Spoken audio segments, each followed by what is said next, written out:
Hey everyone, it's Steve from the garden. In this video I'm going to be planting my celery and my potatoes. You can kind of see that spring is springing now. The trees are starting to flower and bud out. So it's time to get the celery started and get those potatoes in the ground so they can start growing. Now this is the bed I'm going to be planting both the broccoli and the celery in. And you can see I already got the broccoli in. Actually, over the last couple of days I had been cleaning this bed out to get all the weeds out of here. The broccoli's in place and we'll get started on that celery. For the celery plants, what I'm going to do is I'm going to use a trenching method. And that I'm going to dig out a trench here at the end of this bed, and I'll plant the celeries at the bottom. And the reason I'm going to do that is because as those plants grow, they'll naturally get shaded on the stems, which automatically bleaches them. And that way they taste better when you go to eat them. So the first thing I'll need to do is dig that trench, and then I can get the plants in place. I got the trench dug and it's about 7 inches deep, which is about 18 centimeters.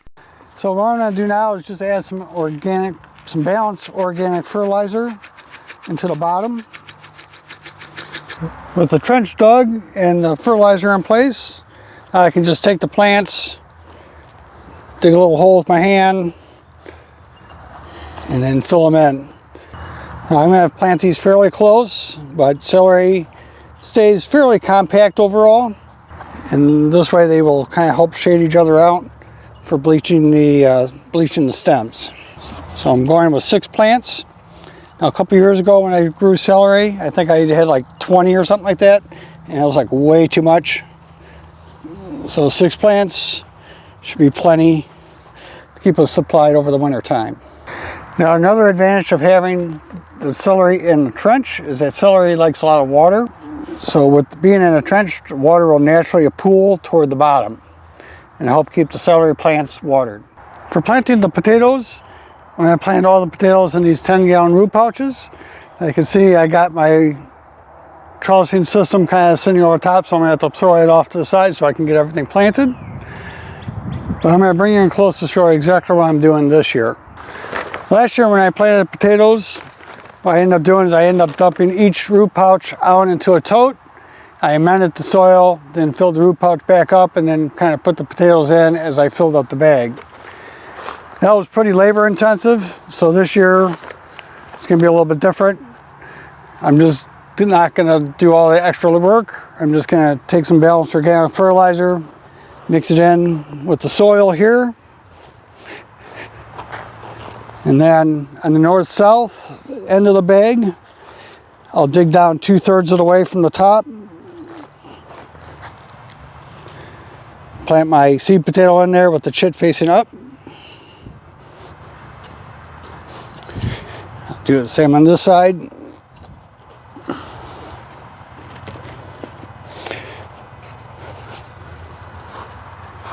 And then on the east-west side of the bag,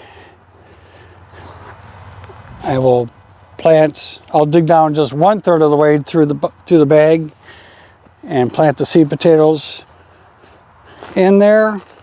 And that way, the north-south are on a lower level, east-west are on a higher level. And because these are second early potatoes, they'll only form potatoes on one level. So by having them at 2 different levels, they'll each kind of fill in that spot. Last thing I'll end up doing is I'll put some mulch on the top here. For the mulch, I'm just going to use some partially finished compost. This stuff is pretty chunky, but it'll act as a good mulch to help hold in moisture. And if any potatoes do get up toward the top, it'll help keep them shaded so they don't turn green. I encountered something when I was planting the potatoes, and that mice had been chewing holes in some of the bags. So 2 of the bags that were kind of in the center more, they were really badly chewed up. But I was able to kind of double those 2 bags up and have the holes in one bag be covered by a good spot in the other bag. And I was able to reuse that bag for this year.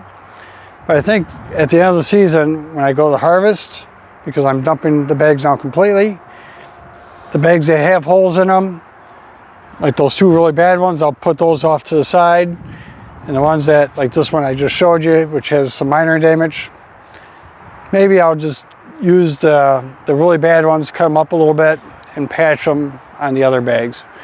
Otherwise, I'll end up having to buy some new ones for next year. So far, I've finished planting my Kennebec, Superior, and German Butterball, which is probably only a few of those. Now I'm going to move on to planting the Serpo Mira. Now the Serpo Mira, unlike the other potatoes, is a main crop potato. So I'm going to be using 2 seed potatoes per bag instead of 4. Now the process for planting the Serpo Mira is going to be very similar to the second early potatoes. And I'm still going to add 1 handful of balanced organic fertilizer to the bag. But when I dig down, I'm going to dig this one way down to the bottom. And I'll go ahead and plant that way down at the bottom, again with the chits facing up. And I'll do 1 more on the north side of the bag. Again, going way down, because these should form tubers all along the stem as it comes up.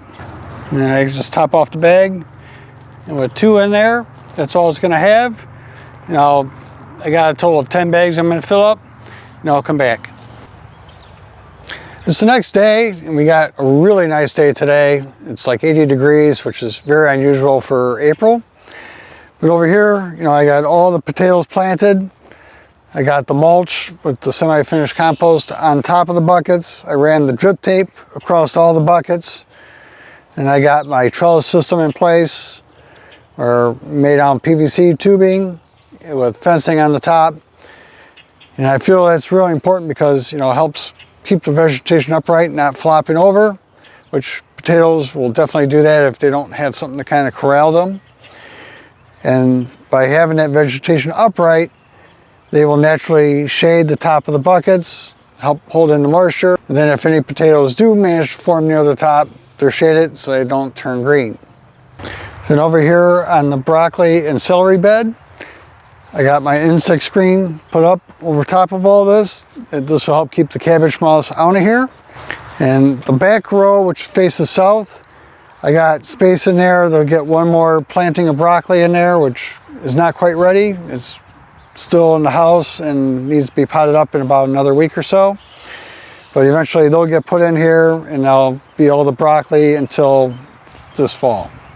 As you can see behind me, my cherry tree is starting to bloom, so that's a good sign for spring. Let me know if you got your potatoes planted for this year yet. If you have any questions, you can leave a comment down below, and I'll do my best to answer them. And until next time, I hope you enjoyed, got something out of this, and we'll see you on the next one.